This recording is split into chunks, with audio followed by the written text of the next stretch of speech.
आज हम पढ़ेंगे MU and relative atomic mass. MU क्या होते हैं और रिलेटिव एटॉमिक मासेस क्या होते हैं, और मैं बताऊंगा कि किसी भी एटम का एटॉमिक मास कैसे कैलकुलेट किया जाता है। देखना कि जब कभी भी हम किसी भी चीज़ को मेजर करना चाहते हैं तो उसके लिए कोई स्टैंडर्ड होना चाहिए। जब हमारे पास स्टैंडर्ड होगा तो उसके साथ हम किसी दूसरी चीज़ को कंपेयर करके उसका वेट मालूम कर लेंगे। अब एटॉमिक मासेस को हमने कैलकुलेट करना है, यानी मालूम करना है, तो उसके लिए सबसे पहले हमारे पास एक स्टैंडर्ड होगा। एक स्टैंडर्ड हमारे पास जब होगा तो उसके बाद हम किसी भी एटम का मास को उस स्टैंडर्ड के साथ कंपेयर करके कैलकुलेट कर लेंगे। और वो स्टैंडर्ड हमने जो लिया वो है कार्बन 12। सबसे पहले हम यू को देखते हैं कि mass of 12 part of 1 atom of carbon 12। जब हम कार्बन 12 को लेते हैं, कार्बन 12 के क्या यानी एक एटम हम किसका, कार्बन 12 का जब हम लेते हैं, और उस एक एटम में कार्बन को कि जब हम 12वें पार्ट को लेते हैं, एक एटम हमने कार्बन 12 का लिया, उसको हमने 12 हिस्सों में डिवाइड कर इक्वल पार्ट में, और उसमें से जब हमने एक पार्ट को ले लिया उसको हम बोलते हैं एमयू। देखना एक पार्ट को क्यों लेते हैं ये भी मैं आगे जाके बताता हूँ कि कार्बन के 1 एटम के 12 पार्ट को क्यों लेते हैं। और उसके साथ हम जब किसी भी एटम के मास को रिलेट करते हैं, यानी इस 12वें हिस्से के साथ जब हम किसी भी एटम के मास को जब हम रिलेट, उससे हम बोलते हैं रिलेटिव एटॉमिक मास। कार्बन का एक एटम लिया 12 का, उसके 12 हिस्से किए, 12 हिस्से में से एक को लिया और उसके साथ दूसरे को कंपेयर किया, उसको हम बोलते हैं रिलेटिव एटॉमिक मास। कार्बन 12 को क्यों लेते हैं इसकी भी एक रीज़न है।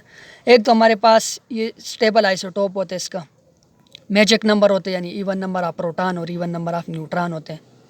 एबंडेंस बहुत ज़्यादा है। कार्बन और हाइड्रोजन के तकरीबन 1 मिलियन एटम है, 1 मिलियन मालिक्यूल है, जो कि बाकी यूनिवर्स के अंदर बाकी सारे मालिक्यूल से तकरीबन वो ज़्यादा है।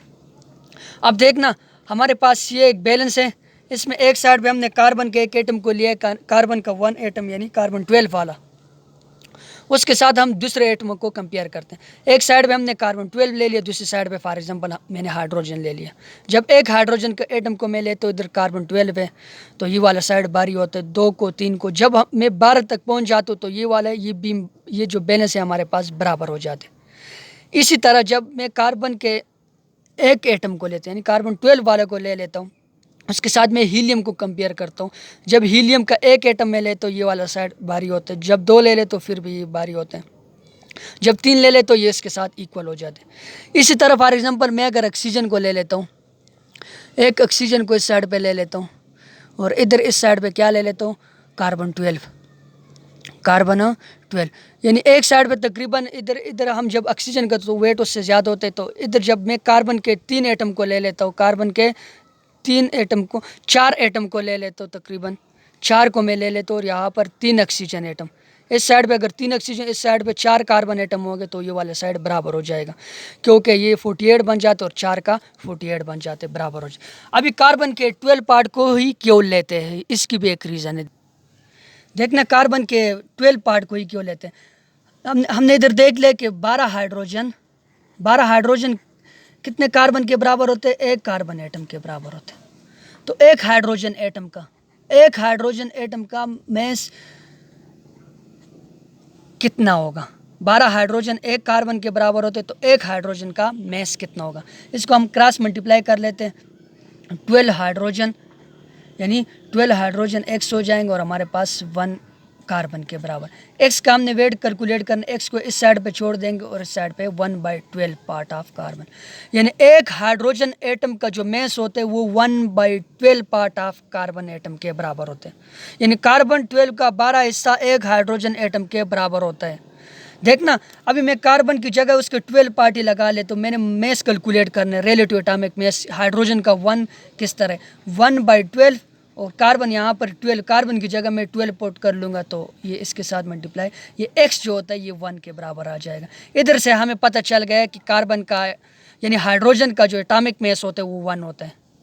कार्बन के 12 पार्ट को इसलिए लेते हैं कि स्टैंडर्ड तो वो होना चाहिए जो कि बड़ों के लिए यानी एटॉमिक मास ज़्यादा वाले के लिए भी कंपेयर आ जाए और कम। हाइड्रोजन हमारे पास सबसे सिंपलेस्ट एटम होता है, यानी सबसे उसका एटॉमिक नंबर सबसे कम होता है, एटॉमिक मास 1 के बराबर, उसको जब हम कार्बन 12 के बराबर कर लेते तो इधर से 1 आ जाता है। स्टैंडर्ड तो वो होता है जो कि हाई के लिए, यानी एटॉमिक मास जिसका ज़्यादा उसके लिए भी हो जाए, जिसका कम उसके लिए भी हो जाए। तो 12 पार्ट को इसलिए लिया कि यह हाइड्रोजन के लिए भी ईजिली आ जाए, यानी फ्रैक्शन में इसका नंबर नहीं आता। 12वां हिस्सा एक हाइड्रोजन एटम के बराबर होता है, 12वां हिस्सा एक हाइड्रोजन एटम के बराबर। अभी मैं एक देखता हूँ हीलियम का, मैंने इधर लिख लिया कि 3 हीलियम, यानी 3 हीलियम के 3 helium atom is equal to 1 carbon. 1 carbon, 3 helium होंगे तो वो 1 कार्बन। 1 हीलियम का मास क्या होगा? 1 helium is equal to x हो जाएगा। 1 helium is equal to x हो जाएगा। इधर से मैं क्रॉस मल्टीप्लाई कर लेता हूँ, यानी 3x मेरे पास आ जाएगा और साथ में क्या आ जाएगा? 1 आ जाएगा, 1 कार्बन आ जाएगा। अभी x का वेट क्या होगा? ये 3 इस साइड में मल्टीप्लाई हो रहा है, यहाँ पर आके क्या हो जाएगा? डिवाइड 1/3, यानी एक हीलियम का जो मास होता है वो 1/3 कार्बन 12 के बराबर, यानी कार्बन 12 का 1/3 पार्ट्स। अब देखना कि 1 एटम कितने के बराबर, यानी 1 हीलियम का मास अगर कैलकुलेट, ये इधर से है हमारे पास असल में कि 1 हीलियम का मास इतना होता है। 1/3 कार्बन की जगह मैं क्या कर लूँगा? उसका 12 यानी 12 लिख लूँगा, इसके साथ डिवाइड हो जाएगा तो x क्या हो जाएगा?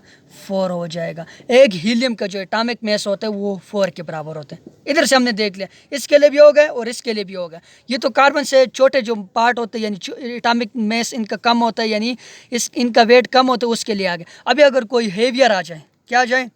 हेवियर आ, जिस तरह इधर मैंने लिखा है कि 3 ऑक्सीजन एटम कितने के बराबर? 4 कार्बन एटम के बराबर होते हैं। तो 1 कितने के बराबर होगा? 1 ऑक्सीजन एटम का मास कितना होगा? Is equal to x, side पे क्रॉस मल्टीप्लाई 3x हो जाएगा और साथ में 4 कार्बन हमारे पास आ जाए। x is equal to 4 divide by 3, और कार्बन की जगह मैं इसका 12 पार्ट लिख लेता हूँ। ये 3 के साथ डिवाइड 4 हो जाएगा और x क्या हो जाएगा हमारे पास? 16, यानी ऑक्सीजन का जो एटॉमिक मास होता है वो 16 हो जाता है। इधर से प्रूफ हो गया। कार्बन 12 पार्ट इसलिए लेते हैं, एक तो सब के लिए आ जाता है हमारे पास, हाइड्रोजन के लिए भी हो गया, हीलियम के लिए भी होगा, और उससे जो बड़े एटम होते हैं उनके लिए भी हो गए। इसलिए हम कार्बन के 12 पार्ट को लेकर बाकी सारे एटम के साथ कंपेयर कर लेते और उनका मास हमारे पास आ। इधर आप पुट करके किसी भी एटम का एटॉमिक मास इजीली कैलकुलेट कर सकते हो। Thank you for watching.